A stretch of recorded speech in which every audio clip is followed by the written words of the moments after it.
saya ingin menyampaikan bahwa siapapun presiden, rezim Jokowi ini meninggalkan persoalan besar. Saya sudah catat 10 persoalan besar. Dan saya berharap kalau Pak Anies mendengarkan 10 persoalan ini, beliau masih tetap mau dan berani maju. Saya berharap demikian. Saya takutnya karena ini harus diubah untuk menyelamatkan negeri ini.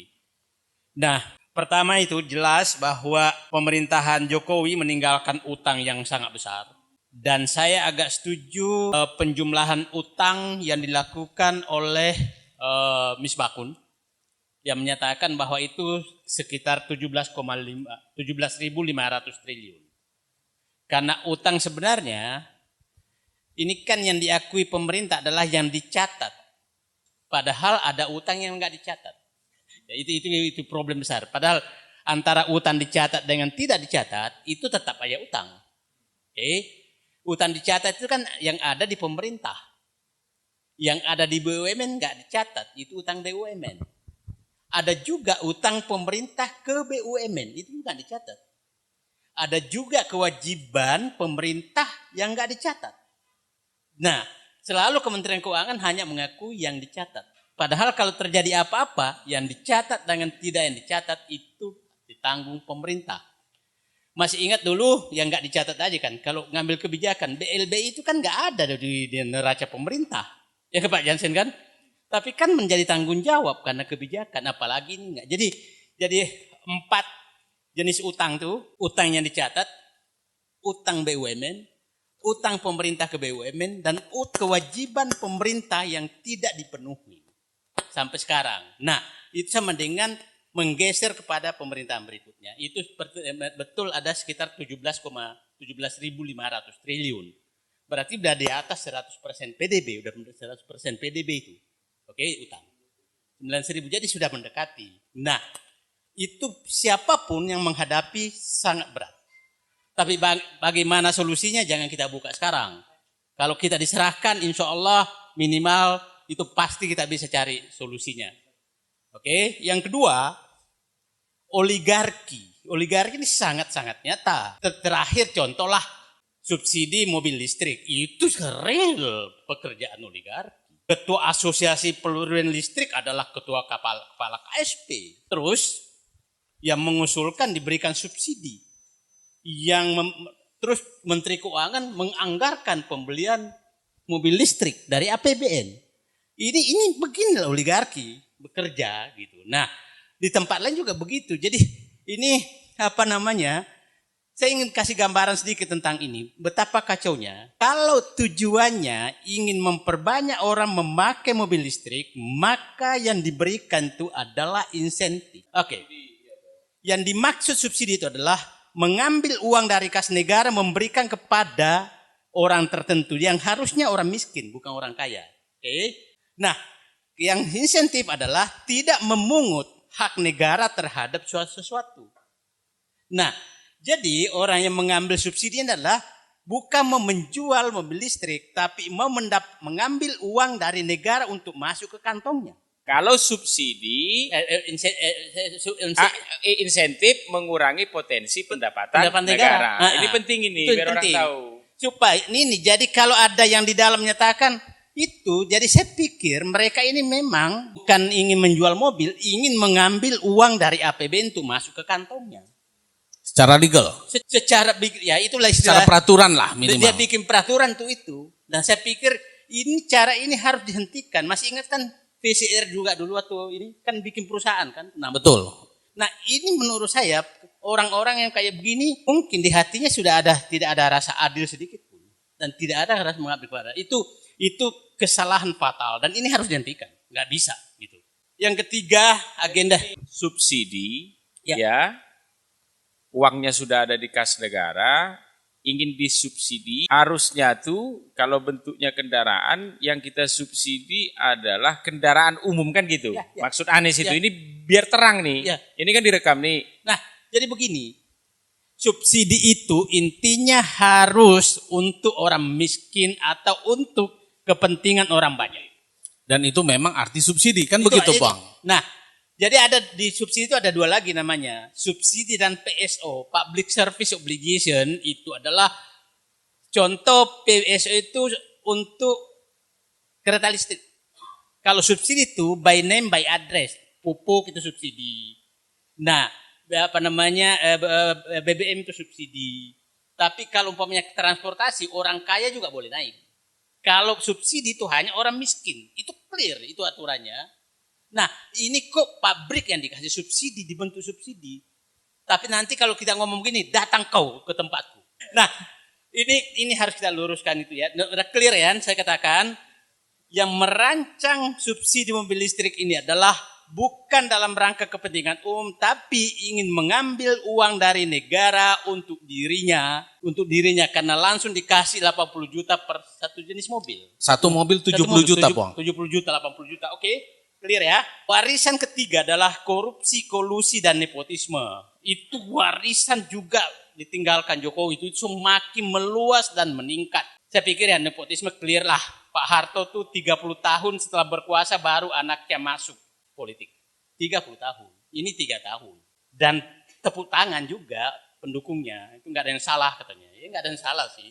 Yang keempat, warisan keempat adalah infrastruktur yang mangkrak dan tidak layak.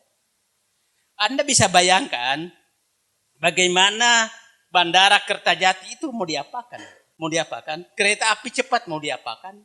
Pelabuhan-pelabuhan yang tidak layak mau diapakan? Saya sudah tidak pernah mendengar lagi bagaimana nasib pintu gerbang perbatasan yang dulu dibangga-banggakan. Mudah-mudahan masih Masih bagus. Nah, karena ini sesuatu yang, terus yang paling menarik adalah Jokowi itu meninggalkan jalan rusak sekitar 174.000 kilometer. Itu 34% jalan rusak akan ditinggalkan. Dan kalau itu dihitung, saya ngitung tadi, itu kira-kira butuh anggaran 500 sampai 800 triliun untuk memperbaiki. Karena memang yang dibanggakan terus membangun jalan tol. Jalan tol ini tinggal menunggu waktu. BUMN sudah bangkrut yang ditugaskan, mau dijual nggak laku. Maka ini juga agenda yang akan diterima oleh, saya anggap aja lah Anies menang. Ini mau diapakan jalan tol ini? Mau diapakan bandara ini? Nah pertanyaannya Bang, ya gini kalau kata orang Medan kan talk show itu cakap-cakap, kedai kopi ya. Jadi kita cakap-cakap saja ya kan. Okay. Nah jalan tol yang dibangga-banggakan oleh pendukung Jokowi. Setahu saya itu sebelum Pak Jokowi jadi presiden, saya itu udah overland ke Jawa. Itu udah sampai Brebes dan udah terputus-putus. Dan setahu saya yang bangun jalan tol itu adalah swasta. Kenapa dibangga-banggakan yang bangun Jokowi gitu? Itu pertanyaan Bang. Ini yang sekarang dibangga-banggakan yang bukan miliknya. Jadi saya ingin tanya, pernahkah SBY meresmikan jalan tol? Enggak pernah tuh. Karena bukan miliknya. Karena bukan memang pekerjaan Pemerintah. bukan pekerjaan pemerintah. Nah, dulu saya di Kementerian BUMN melarang tuh menteri meresmikan jalan tol, bukan pekerjaan kita. Kenapa kita yang meresmikan? Kalau ini rajin kali meresmikan. Mau pamer. Ya. Dan dibodoh-bodohin yang di bawah. Ya, nah, tapi tepuk tangan juga gitu kan. Nah, jadi infrastruktur ini saya ingin katakan, kan 3 tahun lalu saya menyatakan 2021 itu adalah panen proyek mangkrak, 2022 itu adalah terbuka semua kesalahan, 2023 itu korupsinya akan terbuka. Dan ini sudah mulai terlihat. Saya kasih hitungan jalan tol. Jalan tol itu 2014 itu biaya jalan tol itu 60 sampai 80 miliar per kilometer. Sekarang 210 miliar per kilometer. Jadi 3 kali lipat naik. 3 kali lipat. Dan itu tidak masuk akal. Kan jalan tol itu hanya pembebasan tanah, batu nggak naik lah, naik 10% lah, atau mungkin 50% dari 10 tahun. Semen nggak naik. Aspal itu nggak naik, karena fluktuasi minyak kan. Jadi dari mana naiknya? Nah, itulah pada saat dibuka kemarin bahwa ada markup jalan tol yang jalan layang MBZ itu. Yang kemarin bermasalah. Saya akan menyatakan 13 triliun. KPK menyatakan ada angkanya sekitar 4,5 triliun seluruh jalan tol. Saya katakan kemahalan jalan tol itu minimum 100 triliun.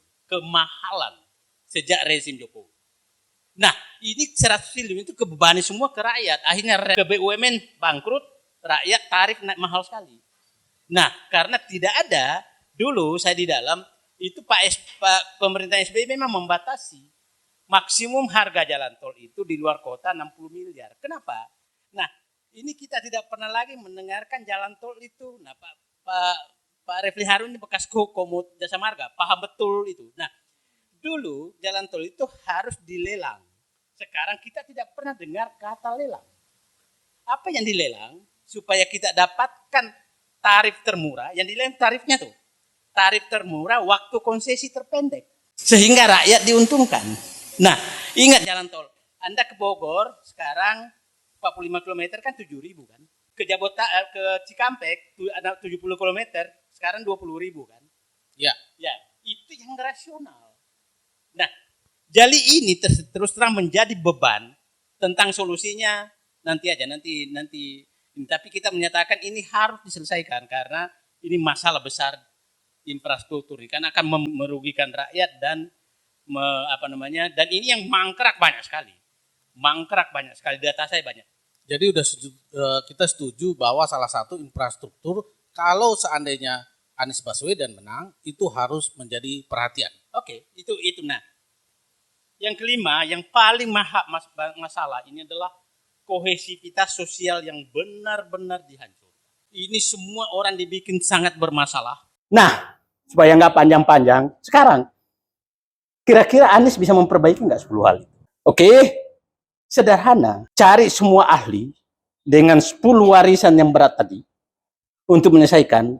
Dan Pak Anies sebagai presiden hanya memegang value yang harus diterapkan kepada semua orang. Jangan Pak Anies masuk ke detail. Nanti di lobby. Supaya nggak bisa di lobby, maka eksekutor diperbanyak. Eksekutornya diperbanyak. Ini eksekutor semua dibutuhkan nih. Jadi jangan presidennya ini pokoknya value. Apa value yang harus? Yang hanya takut pada Allah. Dah. Jangan bermasalah. Jangan bermasalah. Karena yang terjadi selama ini, eksekutornya itu memang dipilih orang yang bermasalah supaya mengikuti apa maunya mereka. Oh, pantas Pak Refli Harun nggak terpilih. Bikin masalah lah.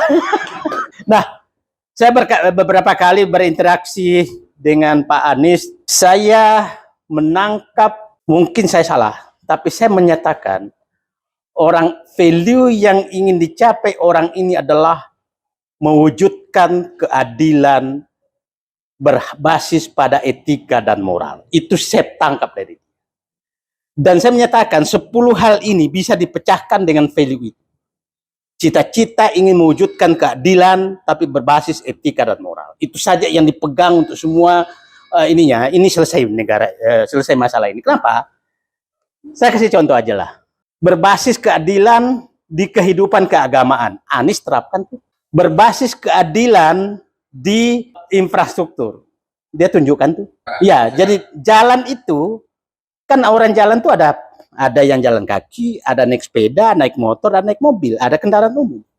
Semua jalan itu ada itu. Berarti berbasis keadilan. Nah, di perumahan juga begitu. Bangun rumah untuk orang miskin apa segala. Dan kalau itu diterapkan, maka semua orang akan happy termasuk dalam berpolitik. Berbasis kepada keadilan. Jadi saya membaca bahwa nilai dasar untuk menyelesaikan masalah warisan yang ditinggalkan Jokowi ada di Pak Anies. Nah, yang paling saya was-was adalah kalau calon presiden melanjutkan 10 ini. Bayangkan kalau nambah lagi utang, oligarki semakin dipelihara, nepotisme semakin dihidupkan. Ginilah. Coba bayangkan. Pembayaran utang kita tahun depan perkiraan saya bunga dan pokok 1.000 triliun. Oke, 1.000 triliun. Penghasilan kita 2.200 triliun. Pajak dan perpajakan dan lain-lain. 2.200 berarti sudah hampir 50% dipakai untuk bayar bunga. Persoalannya, ada nggak orang yang mampu melakukan itu sehingga, fiskalnya. Jadi, saya berharap memang hanya orang yang pemberani dan tidak mencari apapun keuntungan yang bisa menyelesaikan masalah ini. Kalau enggak, coba bayangkan bagaimana caranya mengambil alih kembali tambang nikel yang sudah diserahkan ke Cina. Bagaimana caranya itu? Nah, itu harus agak langkah cerdik Nah, itu saya pikir pengantar dari saya, dan saya sih berharap bagi rakyat, silahkan kalau ingin memilih yang melanjutkan, maka Anda siap-siap akan bayar utang lagi. Nah, rakyat selalu menyatakan ke saya, Saidir, ngapain sih lu pusing-pusing bayar utang? Kamu kan nggak pernah bayar utang. Ini publik harus paham bahwa bayar utang itu menyebabkan tarif listrik naik, BBM naik, pupuk tidak ada, kemudian jalan rusak, yang tadi jalan rusak udah 31%, tidak ada uang lagi, gedung SD bocor, dana kesehatan kurang. Dia nggak paham itu. Dia nggak paham bahwa gara-gara utang lah itu terjadi. Nah, ini harus kita sadarkan terus publik. Tapi ada problem besar yang kita hadapi. Rakyat kita ini, kalau dia miskin menyatakan itu nasibnya. Kalau ada ngasih bansos dari utang, maka wah dapat ratu adil. Itu yang problem besar yang kita hadapi. Padahal uang utang itu dibagi-bagi 600.000 per 3 bulan dari hasil utang. Tapi dianggap ini ratu adil. Dan mungkin itulah penyebabnya, karena disukai kemana-mana pun lempar-lempar gitu kan. Lempar kaos, kelempar apa.